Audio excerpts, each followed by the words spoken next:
अस्सलाम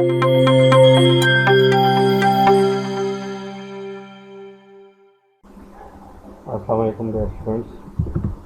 I hope आप सब जो हैं वो अच्छी सेहत में होंगे और स्टडी कर रहे होंगे। जो सब्जेक्ट मैं पढ़ा रहा हूँ और जो भी मैं आपको काम दे रहा हूँ वो आप कर रहे होंगे। तो लास्ट टाइम हम लोगों ने देखा था कि हम क्या डिस्कस करेंगे इस वीक में। तो इस वीक में जो हम चीज़ें डिस्कस करेंगे वो बहुत इम्पॉर्टेंट टॉपिक है। वो इसे कहा जाता है डीसी बायसिंग सर्किट्स। ठीक है। जब आप किसी भी ट्रांजिस्टर को ऑपरेट करते हैं तो उसको डीसी लेवल में ऑपरेट करने के लिए एक्सटर्नल डीसी वोल्टेजेस चाहिए होती हैं। और इस काम को कि जब हम उसे इस स्टेप को कि जब हम उसे एक्सटर्नल डीसी वोल्टेजेस या डीसी सप्लाईज प्रोवाइड करते हैं, इसे डीसी बायसिंग सर्किट्स कहते हैं। ठीक है जी। अब डीसी बायसिंग इस तरह नहीं है कि आप उठा के डायरेक्टली उसके साथ बैटरीज लगा दें और बस वो काम करना शुरू कर दें। डीसी बैटरीज के साथ आपको रजिस्टर्स भी लगाने पड़ते हैं ताकि आपके पास जो अमाउंट ऑफ करंट है आप उसे कंट्रोल कर सकें। अब जो हम डीसी सर्किट्स आज पढ़ेंगे उसमें हमारा मेन जो कंसर्न होगा वो 3 डीसी सर्किट्स होंगे। फर्स्ट वन जो है वो fix bias, second one is the emitter stabilised bias, और जो थर्ड एंड लास्ट वन जो होगा जो सबसे ज़्यादा यूज होता है वो है वोल्टेज डिवाइडर बायस। ये 3 बायसिंग टेक्निक्स हम पढ़ेंगे। इसके क्या क्या फ़ायदे हैं, क्या क्या नुकसान हैं, हम ये भी देखेंगे। मैथमेटिकली इक्वेशंस के थ्रू देखेंगे कि क्या है क्या नहीं है।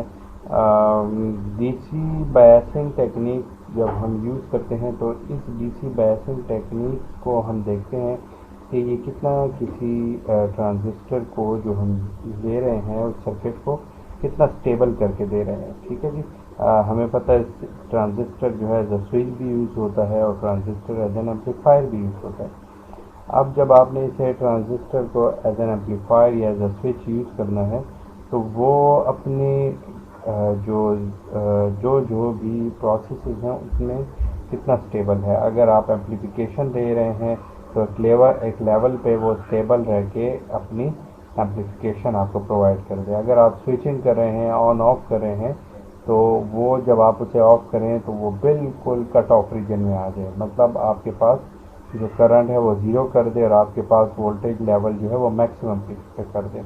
इसी तरह जब आप उसे सैचुरेशन लेवल में लेके आ रहे हैं तो सैचुरेशन लेवल आपको पता है कि ये वर्टिकल एक्सिस पे होता है और इस वक्त आपके पास क्या होता है, करंट आपके पास मैक्सिमम होती है जिसे हम V डिवाइडेड बाय R कहते हैं, और इसमें ये VCC डिवाइडेड बाय RC होती है।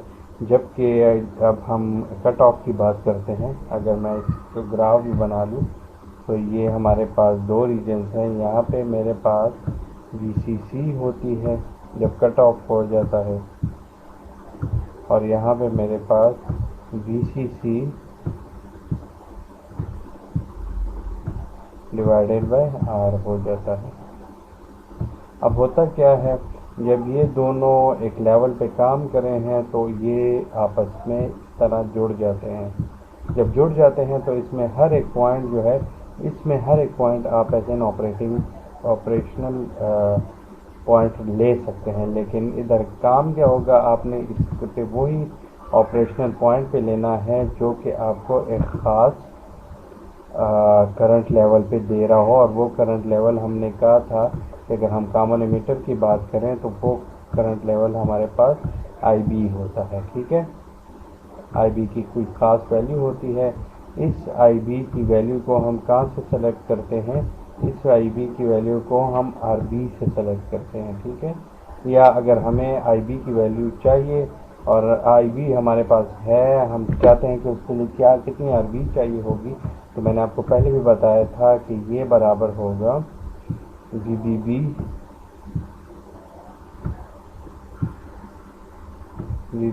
माइनस VBE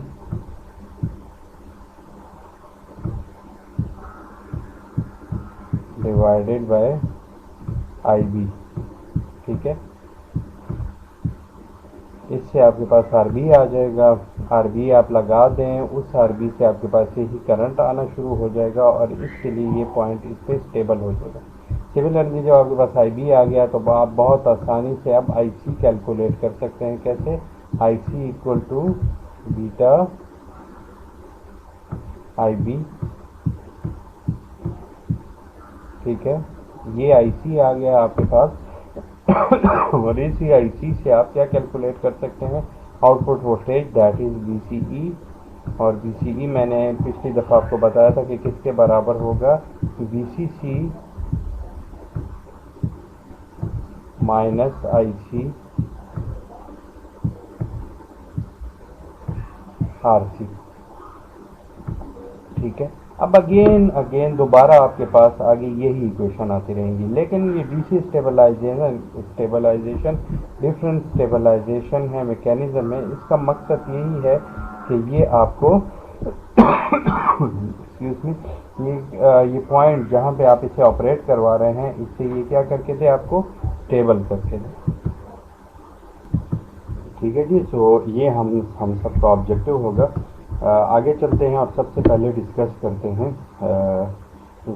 फिक्स बायस को। तो फिक्स बायस सर्किट जो है वो एक इस तरह का सर्किट होता है जिसमें हम सिंपल ये आरबी जो यहाँ पे हमारे पास यहाँ पे जो वोल्टेज आ रही है बेस के ऊपर, हम यहाँ पे वोल्टेज जो यहाँ पे वीसीसी से ड्रॉप करवाने के लिए क्या करते हैं? आरबी लगा देते हैं। आप देख सकते हैं कि यहाँ पे मैं एक सेपरेट वोल्टेज सोर्स जो कि VEE है या VBB है वो नहीं लगा रहा, जबकि सप्लाई अब मैं यहीं VCC से ले रहा हूँ, यही सप्लाई यहाँ पे आ रही है और यही वोल्टेज यहाँ पे मुझे डेवलप करके दे रही है। इसी तरह बायसिंग का यही फ़ायदा होता है कि मुझे एक ही वोल्टेज सोर्स से इनपुट और आउटपुट दोनों वोल्टेजेस मिल जाती हैं। अब यहाँ पे जो इनपुट वोल्टेज है, जो डीसी बायसिंग वोल्टेज है, वो मुझे यहाँ से मिल गई, ठीक है जी। सो ये भी मेरे पास फिक्स बायसिंग का फ़ायदा है। यहाँ पे आप दो कैपेसिटर भी देख सकते हैं, एक ये वाला कैपेसिटर है और एक ये कैपेसिटर है। इस कैपेसिटर को, ये दो कैपेसिटर मेरे पास कहलाते हैं कपलिंग कैपेसिटर। इनका काम क्या होता है? इसका काम होता है कि बाहर से जो मुझे एसी इनपुट मिल रही है, ठीक है, जब हम एम्प्लीफिकेशन करवाते हैं तो हमारे पास बाहर से यहाँ पे एसी इनपुट आती है और एसी इनपुट में हमारे पास कुछ डीसी भी हो सकती है। तो ये कपलिंग कैपेसिटर 1 जो है C1, ये इनपुट जो मेरे पास वेवफॉर्म आ रही है या इनपुट वोल्टेज आ रही है, उससे डीसी कंपोनेंट्स को रिमूव कर देता है। जबकि जब ये इंटरनली आ जाती है तो बायसिंग की वजह से इसमें अपना डीसी लेवल भी ऐड हो जाता है, जिसकी वजह से इंटरनली इसकी प्रोसेसिंग होती है। प्रोसेस होके जब मुझे आउटपुट के ऊपर एसी आउटपुट वोल्टेज मिलती है तो यही कैपेसिटर क्या करता है, जो इंटरनली इसे जो डीसी मिली थी ये इसे भी ब्लॉक करके हमें प्योर एसी आउटपुट दे देता है। और तो अंदर की बात जो है वो अंदर ही रह जाती है। आपको पता है कि कैपेसिटर का क्या काम होता है? कैपेसिटर हमारे पास डीसी को ब्लॉक करता है और एसी को अलाउ करता है, ठीक है जी। तो जब ये अलाउ करने से शुरू हो जाता है तो हमारे पास बाहर से जो डीसी वोल्टेज आ रही है वो भी ब्लॉक हो जाती है और इंटरनली जो उसकी प्रोसेसिंग के लिए हमने यहाँ पे जो बायसिंग वोल्टेज उसमें ऐड हो चुके हैं वो यहाँ पे रिमूव करके हमें आउटपुट के ऊपर एक प्योर वेवफॉर्म दे देती है, ठीक है। तो ये जो है ये आपके पास फिक्स बायस मैकेनिज्म है। हमने सिर्फ इतना किया कि यहाँ पे जो आपके पास कैपेसिटर था हमारे पास जो वोल्टेज सोर्स था उसे बैक की तरफ ला के उसके साथ एक रजिस्टर आरबी लगा दिया, तो हमारे पास इनपुट के ऊपर जो अलग एक voltage source DC voltage source लगाना था वो क्या हो गया वो हमारे पास ख़त्म हो गया। अब हम वो नहीं लगाते, तो इसलिए हमारे पास ये वोल्टेज जो है ये यहाँ पे अप्लाई होना शुरू हो जाती है। अब इसका फ़ायदा क्या है और इसका नुकसान क्या है वो देख लेते हैं अगली स्लाइड में। तो यहाँ पे अगर आप इसकी इक्वेशंस फाइंड आउट करना शुरू करें तो आप देखें कि अब यहाँ पे जो इनपुट वोल्टेज है वो VCC ही है, जो कि यहाँ से आरबी के थ्रू यहाँ पे इनपुट पे आना शुरू होती है। अगर हम इसकी इक्वेशन लिखें तो वो इक्वेशन हमारे पास ये इक्वेशन बनेगी। आप इधर KVL अप्लाई करें तो KVL अप्लाई करने से आपके पास ये इक्वेशन बनेगी और इस इक्वेशन में अगेन आप IB की वैल्यू कैसे कैलकुलेट कर सकते हैं, जो नेगेटिव टर्म्स हैं उनको आप राइट साइड पे ले जाएं और वहाँ से आई बी की वैल्यू जब कैलकुलेट करें तो ये आपके पास ये वाली इक्वेशन आ जाएगी। और ये वही इक्वेशन है जो हमने पिछली दफ़ा यूज़ की थी। फ़र्क ये है कि वहाँ पे वी सी सी की जगह क्या था, वी ई ई था, और वो इस सॉरी वी बी बी था, और वो इसलिए था कि हम यहाँ पे एक सेपरेट वोल्टेज सोर्स यूज़ कर रहे थे और यहाँ पे एक सेपरेट यूज़ कर रहे थे। अब हमने चूँकि डीसी बायसिंग कर ली है, हम यहाँ पे कैपेसिटर हम यहाँ पे एक ही वोल्टेज सोर्स इनपुट और आउटपुट के लिए यूज़ कर रहे हैं बायसिंग के लिए। तो यहाँ पे वीसीसी की जगह वीबीबी की जगह वीसीसी लगा दी और वहाँ पे तो यही रहेगा। तो जस्ट इतना फ़र्क है। दूसरी बात है कि वीबीई क्या होगा, तो मैंने आपको पिछले लेक्चर में बताया था कि अगर आप सिलिकॉन डायोड यूज़ कर रहे हैं, सॉरी सिलिकॉन से बना ट्रांजिस्टर यूज़ कर रहे हैं, तो इस जंक्शन की नी वोल्टेज आपके पास 0.7 वोल्ट होगी। ठीक है जी, ये चीज़ दिमाग में रखें। अगर आपको ना दिया गया हो एग्ज़ाम में भी और आपको कहा जाए कि ये एक सिलिकॉन ट्रांजिस्टर है, तो आप यहाँ पे बहुत इजीली वीबीई की जगह 0.7 वोल्ट लगा सकते हैं। ठीक है जी। सो यहाँ पे मैंने ये चीज़ बतानी थी कि आप यहाँ पे लगा। आगे चलते हैं जी। तो अगर आप आगे जाएं और इधर कलेक्टर लूप को देखें, अगेन कलेक्टर लूप में क्या है हमारे पास, ये हमारे पास जो नेक्स्ट लूप है ये कलेक्टर लूप है। यहाँ मैंने आपको बताया था कि IC की वैल्यू आप कैसे कैलकुलेट कर सकते हैं, बीटा IB के थ्रू। बीटा आपको गिवन होगा जो एक कांस्टेंट क्वांटिटी है, IB की वैल्यू आपने कैलकुलेट कर ली है, तो IC से आप ये बीटा IB कैलकुलेट कर सकते हैं। जब आपके पास IC आ गया तो अगेन यही फार्मूला मैं आपको बता चुका हूँ, यहाँ से आप क्या कर सकते हैं, VC की वैल्यू कैलकुलेट कर सकते हैं and that's it for specific value of IC। यहाँ से आप ये सारी कैलकुलेशन कर सकते हैं। अब अगला स्टेप क्या है, अगला स्टेप है इसकी सैचुरेशन वैल्यू देखने का कि सैचुरेशन कहाँ पे आएगी। जैसे ही सैचुरेशन होती है तो आपके पास आउटपुट वोल्टेज VCE वोल्टेज ये 0 होती है, तो आपके पास करंट की मैक्सिमम वैल्यू पॉसिबल वैल्यू चली जाती है। और वो हमारे पास होती कब है, जब VCC डिवाइडेड बाय RC हो जाता है। ये उसी इक्वेशन से हमने देखा है कि VCE is equal to VCC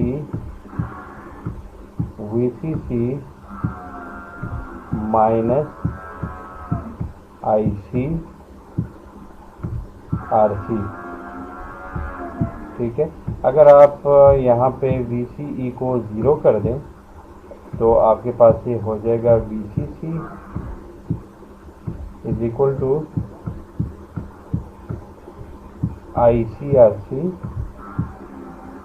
and from that equation you can find out that the value of IC saturation हो जाएगी और इससे आपके पास ये वैल्यू आ जाएगी जो कि कहलाती है सैचुरेशन करंट वैल्यू। यहाँ पे आपके पास आउटपुट वोल्टेज जो है वो 0 हो जाएगी और आपके पास मैक्सिमम करंट आना शुरू हो जाएगा और ट्रांजिस्टर जो है वो सिर्फ करंट को पास करना शुरू हो जाएगा। एज ए क्लोज स्विच यहाँ पे काम करना शुरू हो जाएगा, as a close wire, as a short circuit काम करेगा, जिसमें मैक्सिमम करंट वैल्यू जो है वो मूव करना शुरू हो जाएगी। ठीक है जी, तो ये यहाँ पे सैचुरेशन वैल्यू है when the transistor operating saturation current through transistor is at its peak possible value. ये बात याद रखें, सैचुरेशन कब होती है कि जब आपके पास आपने इस तरह IB की वैल्यू को ट्यून कर लिया होता है। तो आपको पता है ना कि ट्रांजिस्टर जो है एक कंट्रोल स्विच होता है, बेस जो है वो कंट्रोल करती है कंडक्शन को जो कि हो रही है लेट से कलेक्टर टू एमिटर या एमिटर टू कलेक्टर। तो इस सब को कंट्रोल किया करते हैं कोई खास चीज़। तो यहाँ पे उसे IB कंट्रोल कर रही है। IB आपको पता है IB कैसे कंट्रोल होता है, RB से कंट्रोल होता है। तो जब आपके पास IB आ गई तो आप बहुत आसानी से IC भी कैलकुलेट कर सकते हैं IB के साथ बीटा से मल्टीप्लाई करके। तो यहाँ पे कंट्रोलिंग फैक्टर क्या है, वो IB है, बेस करंट है, जो कि कंट्रोलिंग फैक्टर के तौर पर काम कर रही है। तो ये आपको क्या करती है, जिसमें तरह मैंने आपको बताया था कि एक नलका है तो उसमें उसकी जो ऊपर जो हेड होता है वही उस पानी को ज़्यादा या कम करने के लिए यूज़ होता है। तो इन ट्रांजिस्टर में IB जो करंट है इनपुट वो ही कंट्रोल कर रही है बीटा बेस टर्मिनल के ऊपर जो कंडक्शन है इमिटर टू कलेक्टर या कलेक्टर टू इमिटर, उसे कंट्रोल करने के लिए। तो ये इक्वेशन है उस सेचुरेशन की जब आपके पास मैक्सिमम वैल्यू करंट आ जाती है। आगे चलते हैं, लोड लाइन एनालिसिस अगर देख लें तो लोड लाइन एनालिसिस मैंने आपको बताया था, VCC बाय RC आपके पास जो है वो करंट होता है, VCC आपके पास कट ऑफ वोल्टेज होती है। इन दोनों के दरमियान में हमने इसे ऑपरेट करवाना होता है। ये डिफरेंट लेवल ऑफ कर्व्स हैं, ये कर्व है, ये कर्व है, ये कर्व है, जो कि डिफरेंट IV वैल्यू के लिए बनाई गई हैं। ये भी आप देख सकते हैं।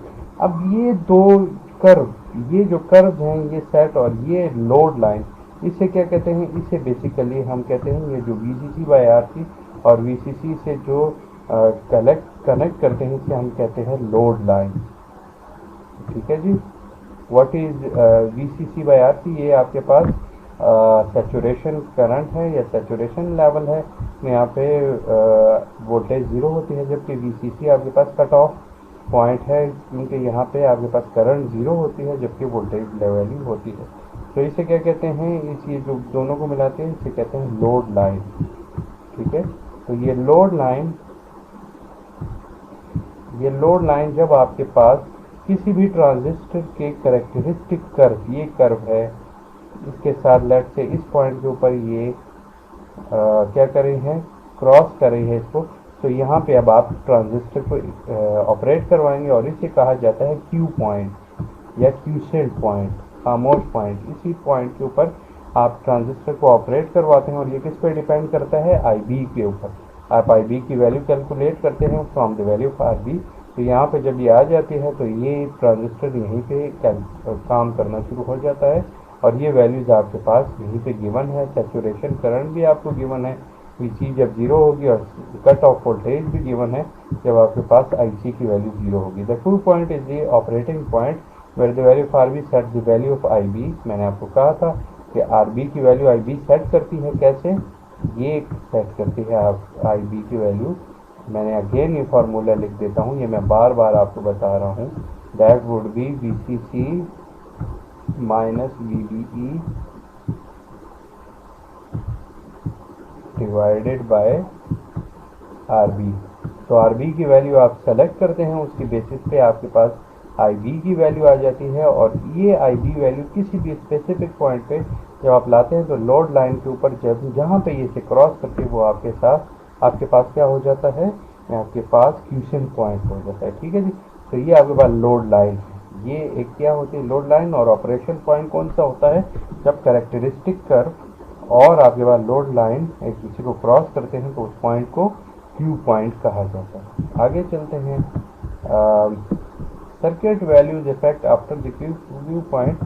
जब आप क्यू पॉइंट को सेलेक्ट कर देते हैं तो आप देख सकते हैं कि जैसे ही आपके पास RC की वैल्यू चेंज होना शुरू होती है, RC की वैल्यूज आप देखें, RC की वैल्यूज कांस्टेंट हैं। जैसे ही वोल्टेज लेवल्स आपके पास चेंज होना शुरू होते हैं, आपके पास ये कर्व भी डिस्टर्ब होना शुरू हो जाती है। पहले ये VCC1 की वैल्यू सबसे ज़्यादा है, ये लोड लाइन यहाँ पे थी, ये यहाँ पे आ गई जब आपने कम की और ये अभी यहाँ पे आ गई। तो इसके साथ आपके पास क्यू पॉइंट भी देखें डिस्टर्ब हो रहा है। आपके पास क्यू पॉइंट ऐसी जगह पे होना चाहिए कि ये और ये डिस्टेंस ये आपस में क्या होने चाहिए? बराबर होने चाहिए। यहाँ पे ये डिस्टेंस बराबर नहीं है, ये ज़्यादा है, ये कम है, इसी तरह ये भी कम है, ये ज़्यादा है, जबकि यहाँ पे ऑलमोस्ट बराबर है। तो ये डिस्टेंसेस आपके पास यहाँ से ऊपर और नीचे की तरफ बराबर होने चाहिए, उस वक्त ये काम करेगा। जबकि आप अगर VCC की वैल्यूज़ को डिफरेंट लेना शुरू करें, जो कि हम यहाँ पे कर रहे हैं, डिफरेंट वैल्यूज़ ले ली गई हैं, उसके बाद आप देखें आपके पास ये लोड लाइन भी डिस्टर्ब होना शुरू हो गई है। तो ऐसा नहीं होना चाहिए। अगर आपको एक ट्रांजिस्टर को क्या रखना है? स्टेबल रखना है, उसकी ऑपरेशन को स्टेबल रीजन में रखना है, तो आपने VCC को क्या करना है? आपने VCC को स्पेसिफिक रखना है जिससे क्यू पॉइंट जो है वो डिस्टर्ब ना हो। ना इसमें आपने VCC को डिस्टर्ब करना है, ना RC को डिस्टर्ब करना है। ये दोनों डिस्टर्बेंसेस के पॉइंट हैं जो कि इसे डिस्टर्ब करते हैं। आगे की तरफ चलते हैं कि और कौन कौन से चीज़ें जो कि इसे डिस्टर्ब करती हैं। Circuit values affect the Q point. Circuit values भी अफेक्ट करती है और सर्किट वैल्यूज में मैंने आपको अभी बताया है कि रेजिस्टेंस जो ख़ास चीज़ें हैं जो कि बढ़ाने से या कम करने से आपकी Q वैल्यू डिस्टर्ब होती हैं, VCC की वैल्यू नहीं चेंज हो रही, बट आपके पास R1, R2, R3 की वैल्यू सबसे ज़्यादा है। जब ज़्यादा होगी तो करंट वैल्यू कम होगी। तो ये आप देख सकते हैं कि जैसे ही R3 की वैल्यू कम हो रही है, आपके पास ये पॉइंट भी इंक्रीज हो रहा है, जिससे आप देखें ये अगेन अगर आप देखें तो ये और ये रीजन और ये रीजन आपस में सेम नहीं है। सिमिलरली यहाँ पे ये रीजन और ये रीजन आपस में सेम नहीं है। तो यहाँ पे ये जो रीजन है ये ऑलमोस्ट आप कह सकते हैं कि सेम है। सो इन पॉइंट्स को आपने क्या रखना होता है, आपने इनको एक स्पेसिफिक पॉइंट पे रखना होता है ताकि दोनों रीजन आपस में तकरीबन सेम हो। तो ये रेजिस्टेंस की वैल्यू भी चेंज करने से आपके पास फ़र्क पड़ता है। सो अब यहाँ पे हो क्या रहा है, अगर मैं फिक्स बायस को देखूँ तो फिक्स बायस में मेरे पास यही सिनेरियो है और ये मेरे पास डिस्टर्ब हो सकता है। कैसे डिस्टर्ब हो सकता है, रेजिस्टेंस वैल्यूज मेरे पास एक ही रेजिस्टेंस वैल्यू है जो कि RC है, और वो मेरे पास सारी इंफॉर्मेशन को डिस्टर्ब कर सकती है, सारे सर्किट सेटअप को डिस्टर्ब कर सकती है। तो उसके लिए अब मैं क्या करूँगा, मैं थोड़ा और आगे देख सकता हूँ कि क्या है। यहाँ पे आप देखें, अच्छा IB की वैल्यू भी पिछली दफ़ा मैंने देखा कि RC की वैल्यू के चेंज होने से होता है। अब RB की वैल्यू जब चेंज होगी तो उसके साथ ही IB की वैल्यू भी चेंज होगी। तो मेरे पास कौन कौन सी चीज़ें, VCC, RC और RB, ये वैल्यू चेंज होने के साथ मेरे पास आप देख सकते हैं कि लोड लाइन जो है वो डिस्टर्ब होना शुरू हो जाएगी। VCC हमने डिस्कस किया, RC डिस्कस किया। अब ये देखें RB के चेंज होने से IB चेंज होगा और IB के चेंज होने से मेरे पास ये लोड लाइन डिस्टर्ब होना शुरू हो जाएगी। जब IB2 है मेरे पास तो ये डिस्टेंसेस ऑलमोस्ट बराबर है, ठीक है। लेकिन जैसे ही मेरे पास IB3 आया तो ये डिस्टेंस आ गया और ये डिस्टेंस, ये देखें आप कितना फ़र्क है, ये ज़्यादा है और ये कम है। तो इन दोनों को ऑलमोस्ट सेम होना चाहिए जैसे यहाँ है, जो कि सिर्फ IB2 की फॉर्म में है। और RB की वैल्यू, रेजिस्टेंस की वैल्यू, ये तो मेरे पास चेंज होती रहती है मुख्तलिफ तरीके, हम टेम्परेचर से और मुख्तलिफ उस तरह की चीज़ें जिससे चेंज हो सकती है। तो मुझे क्या करना है, मैंने इसकी डिपेंडेंसी मुझे ये कम करनी है, किसी और रेजिस्टेंस को साथ में यूज़ करना है ताकि ये डिपेंडेंसी सिर्फ एक रजिस्टर से ख़त्म होके और रजिस्टर्स के ऊपर भी आए, ठीक है जी। तो देखते हैं कि इसे कम करने के लिए क्या किया जाता है। यहाँ पे हम क्या कर लेते हैं, इस इफेक्ट को ख़त्म करने के लिए हम जो एमिटर था उसके साथ पिछले दफ़ा मैंने कोई रजिस्टर नहीं लगाया था, मैं क्या कर लेता हूँ, उसके साथ एक और रजिस्टर भी लगा लेता हूँ। तो इस RE के साथ जब मैं रजिस्टर लगाता हूँ तो ये क्या कर लेता है, ये बेसिकली आपके पास इस सर्किट को स्टेबल करना शुरू हो जाता है, ठीक है जी। अब होगा क्या, कैसे स्टेबल करता है, इसकी इक्वेशन हम देखते हैं कि ये कैसे स्टेबल होगा। तो ये स्टेबल होता है इन इक्वेशंस के थ्रू। अगेन आप क्या करें, आप इसी लूप में आए और यहाँ पे क्या करें, आप KVL यूज़ करना शुरू करें। पिछली दफ़ा मेरे पास ये था और ये मेरे पास 0 था, तो मेरे पास ये एक फॉर्म नहीं थी। अब मेरे पास चूँकि मैंने ये रेजिस्टेंस भी लगा दी है तो मेरे पास IE RE भी आ गई, ठीक है। मुझे पता है कि IE किसके बराबर होती है, बीटा प्लस 1 IB के। तो पिछली दफ़ा मैंने आपको फाइंड करके दिया था, अगर ये याद नहीं है तो अगेन मैं इसे लिख लेता हूँ कि IE बराबर, क्योंकि आपको पता है कि IE किसके बराबर है, IE बराबर है IC प्लस IB के, ठीक है। और IC मुझे पता है किसके बराबर है, किसी भी कॉमन एमिटर में बीटा IB के,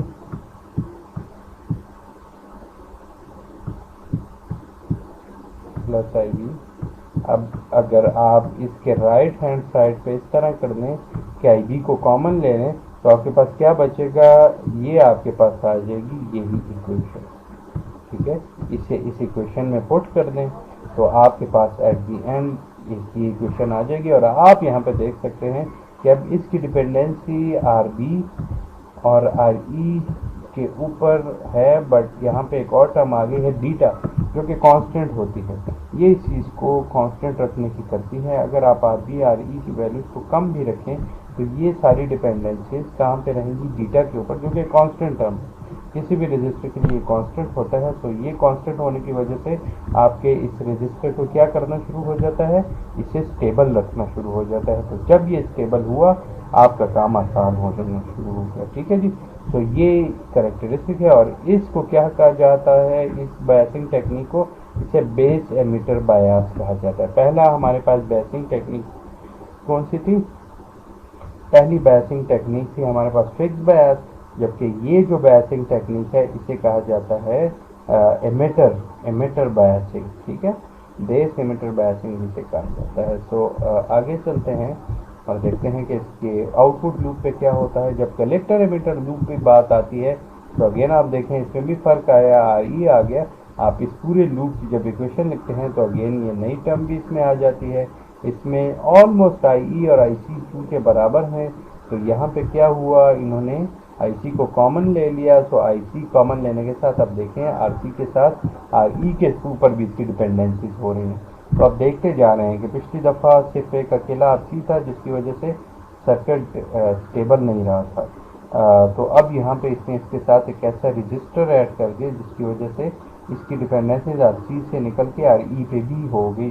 तो दो चीज़ों में डिपेंडेंसीज होती है, तो ज़रूरी नहीं है कि दोनों चीज़ें एट अ टाइम इफेक्ट हों। ठीक है, आप एक चीज़ पे अगर डिपेंडेंसी रखें तो वो ख़राब होगी तो सारा ऑपरेशन ख़त्म या ख़राब होना शुरू हो जाएगा। यहाँ पे हम डिपेंडेंसी रख रहे हैं आर सी और आर ई दोनों के ऊपर, जिसकी वजह से ये ऑपरेशन है ये स्टेबल रहना शुरू हो जाएगा। ठीक है, अगर आप देखें ये अगेन एक दूसरा लूप है और इसमें आपको ये और इक्वेशन भी बताई गई है कि वी ई बराबर है आई ई आर ई के, वी सी बराबर है V C plus V E के, और वो आखिर में V C C minus I C R C के बराबर है जो कि वी सी है। सिमिलरली वी बी बराबर है V B E plus V E के। ठीक है, ये इन वोल्टेजेस के लिए आप चाहें तो इन इक्वेशन को याद भी कर लें, बट इनको पता होना ज़रूरी है कि ये कैसे फॉर्मुलेट हुई हैं, कैसे ये फाइंड कर दी गई हैं। तो ये आपको पता होना बहुत ज़रूरी है। आगे चलते हैं जी। Improved bias stability. Stability refers to a circuit condition in which the currents and voltages remain fairly constant over a range of temperature and transistor beta values. ठीक है, आपने देखा ये टेम्परेचर के ऊपर जो है ये कांस्टेंट रहेंगी क्योंकि इनकी अब डिपेंडेंसी बीटा के ऊपर आ गई है। Adding R E to the emitter improve the stability of a transistor. क्यों ट्रांजिस्टर की स्टेबिलिटी बढ़ा रहा है, इसलिए कि अब डिपेंडेंसी एक चीज़ पे नहीं रही। पहले सिर्फ डिपेंडेंसी आर सी पे, आर बी पे या वी सी सी पे रहती थी, अब वही डिपेंडेंसी आपकी R C plus R E, R B plus R E इनके ऊपर होना शुरू हो गई है, जबकि साथ ही one plus beta R E के ऊपर भी होती है। ओके, तो ये एक मकसद था दूसरी बायसिंग टेक्निक को लाने का। लेकिन अगर आप अगर यहाँ पे आप सेचुरेशन लेवल को देखें और तो यहाँ पे आप देखें डिपेंडेंसी भी चेंज हो गई R C plus R E के ऊपर, और सिमिलरली कट ऑफ वोल्टेज आपके पास वही होती है, जबकि सेचुरेशन करंट की वैल्यू चेंज हो गई है आर ई की वैल्यू ऐड करने के साथ। और अब क्यू पॉइंट जो है वो ऑलमोस्ट तकरीबन स्टेबल रहता है। जब आपके पास वी सी ज़ीरो हो जाती है तो ये आपको बताया कि ये आपस में शॉर्ट हो जाता है। जब शॉर्ट हो जाता है तो वी सी की वैल्यू ज़ीरो हो जाती है और आपके पास ये करंट आ जाती है। तो ये एक बहुत ज़बरदस्त एक स्केच बनाया गया है जिसमें आपको ये लोड लाइन और क्यू पॉइंट को भी बता दिया गया है कि ये कैसे यहाँ पर स्टेबल रहता है, यहाँ पे क्या होता है और क्या नहीं होता है। ठीक है, सो वोल्टेज डिवाइडर बायस एक लास्ट बायसिंग टेक्निक है जिसे हम पढ़ने लगे हैं। ये सबसे ज़्यादा यूज होती है, ये बायसिंग टेक्निक जो होती है ये सबसे ज़्यादा यूज होती है। इसमें होता क्या है कि पिछली दफ़ा आपने देखा कि फिक्स बायस में क्या होता है, हम लोग सिर्फ एक रजिस्टर यूज़ करते हैं आर बी। एमिटर बायस में हम क्या करते हैं, आर ई के साथ लगा लेते हैं। अब वोल्टेज डिवाइडर बायस में क्या होगा, आप आर सी के साथ दो रजिस्टर्स वी सी सी के साथ दो रजिस्टर्स R1 और R2 को पैरेलल में कनेक्ट कर देते हैं। जब जैसे ही ये पैरेलल में कनेक्ट हुए तो आप क्या हो जाती है, ये वोल्टेजेस भी यहाँ पे डिवाइड होना शुरू हो जाती है। अब पैरेलल में तो यहाँ पे हैं, बट यहाँ पैरेलल में ये इनपुट के ऊपर है, जबकि वीसीसी के साथ अगर आप देखें तो दोनों सीरीज में लगे हुए हैं। अगर यहाँ से और यहाँ पे कोई करंट नहीं जा रही तो ये सीरीज में है, तो वोल्टेज डिवाइडेड बायस के तौर पे ये काम करना शुरू हो गए। और यहाँ पे आपको इनपुट वोल्टेज ये है, तो ये आपके पास होगी R2, ठीक है। ये वोल्टेज है जो कि यहाँ पे प्रोवाइड कर दी गई है। ओके, आगे की तरफ, this is a very stable bias again the currents and voltages are nearly independent of any variation in beta. Beta में वेरिएशन बिल्कुल भी चांस डिपेंड नहीं करते हैं।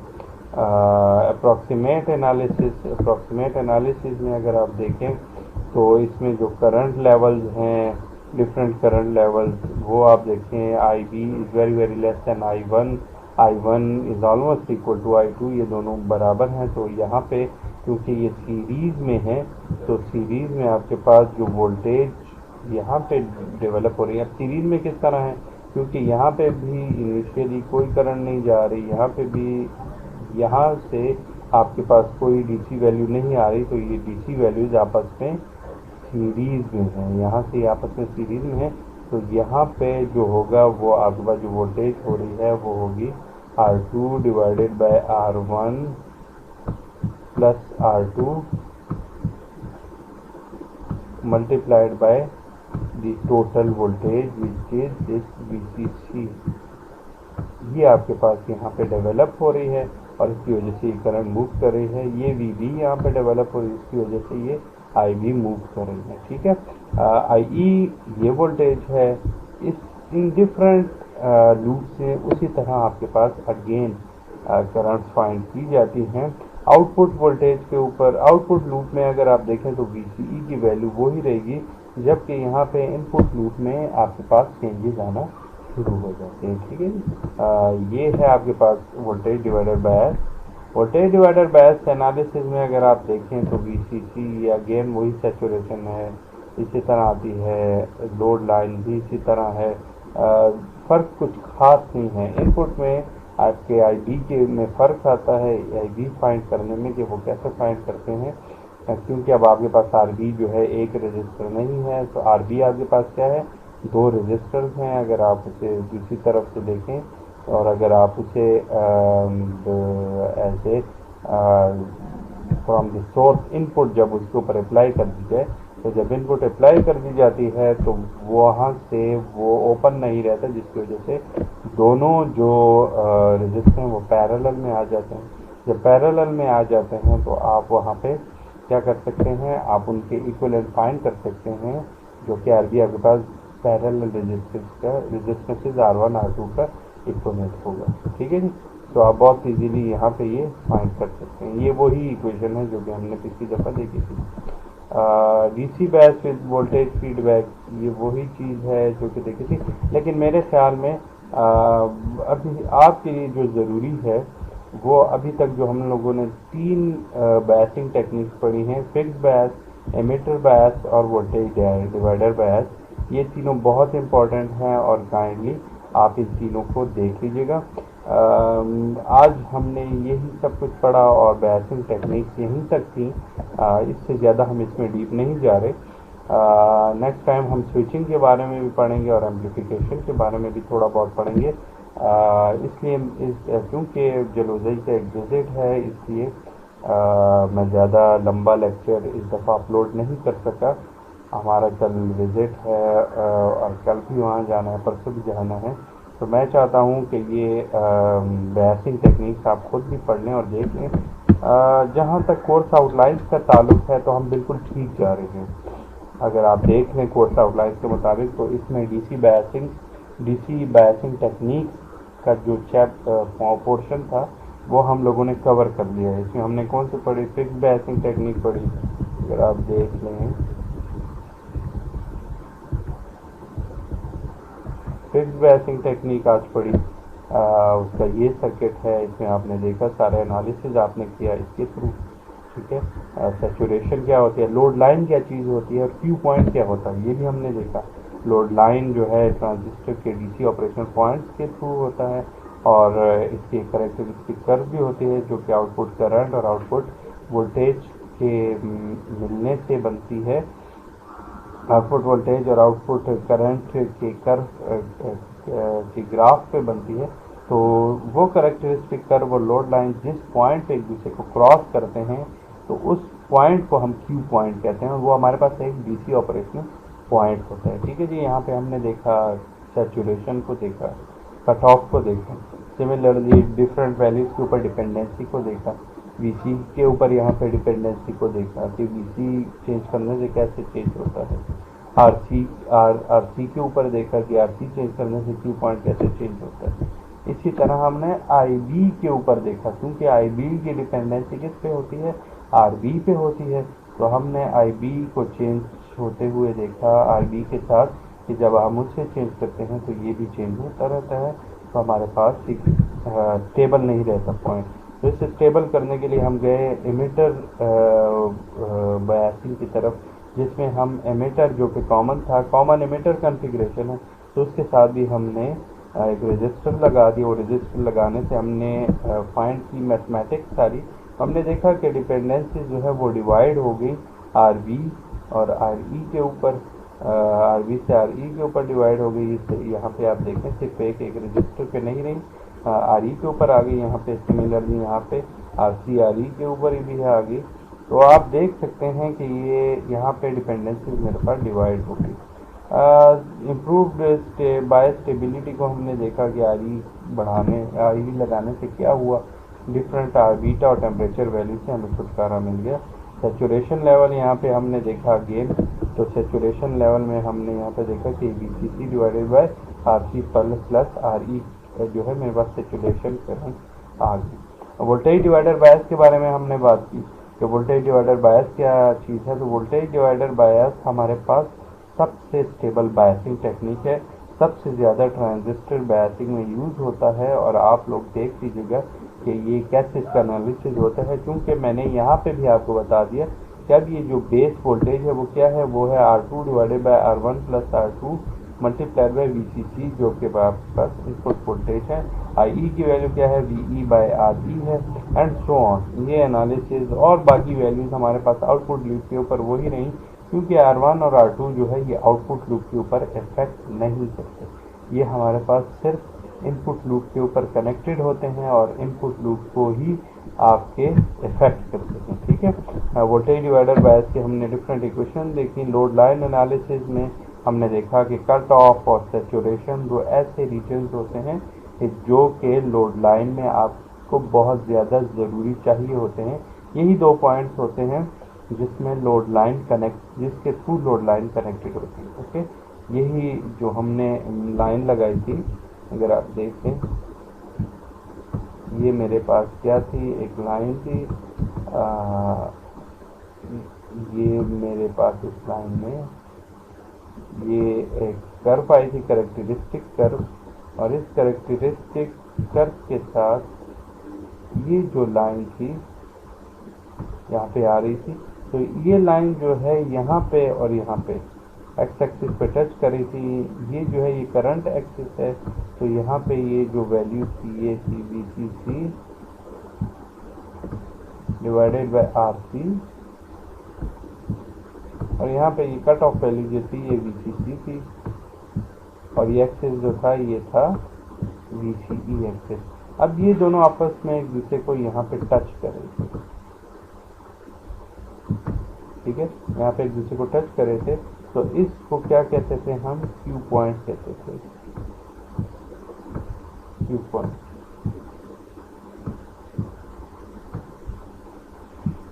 ये जो थी इसे लोड लाइन कहते थे ये वाली कर्व, और इसे करेक्टरिस्टिक कर्व कहते थे। तो इन दोनों को क्रॉस करने से हमारे पास क्यू पॉइंट आ गया था। इनिशियली इसकी जो थी सिर्फ हमारे पास ये सेचुरेशन पॉइंट है, ये कट ऑफ पॉइंट है जहाँ पे हमारे पास वोल्टेज होती है लेकिन करंट ज़ीरो होता है। यहाँ पे करंट को मैक्सिमम होती है, वोल्टेज ज़ीरो होता है। इन दोनों पॉइंट्स को कनेक्ट कर देता है। इनिशियली इसकी डिपेंडेंसी RC पे थी, जबकि हमने जब RE लगाया तो हमने देखा कि वोल्टेज डिवाइडर बायस में और हमारे पास एमिटर बायसिंग में ये सारी डिपेंडेंसी सिर्फ RC से ख़त्म होके R C plus R E के ऊपर होगी, ठीक है। अगेन कट ऑफ के ऊपर हमारे डिफरेंट इक्वेशन वी सी सी के बराबर होती है और करंट हमारे पास आउटपुट करंट जीरो होती है। सिमिलरली सैचुरेशन के ऊपर हमारे पास आउटपुट वोल्टेज जीरो होती है, जबकि करंट की वैल्यू होती है जो कि हमने कैलकुलेट भी की। मैंने आपको इसका फार्मूला भी बताया, V C is equal to V C C minus R C into R C plus R E है। वी सी जीरो हो गई तो उससे हमारे पास ये फार्मूला आ गया, ठीक है जी। आगे चलते हैं, यहाँ तक हम लोगों ने आज पढ़ लिया। सो उम्मीद है आप लोगों को आज की बातें, आज का लेक्चर समझ आया होगा। काइंडली इससे रिलेटेड एग्जाम्पल्स और क्वेश्चन सॉल्व कर लीजिएगा। इंशाल्लाह विजिट हो जाए फिर हम इसके बारे में और डिस्कस करेंगे। उस वक्त तक अपना ख्याल रखिएगा जी। अल्लाह हाफिज़।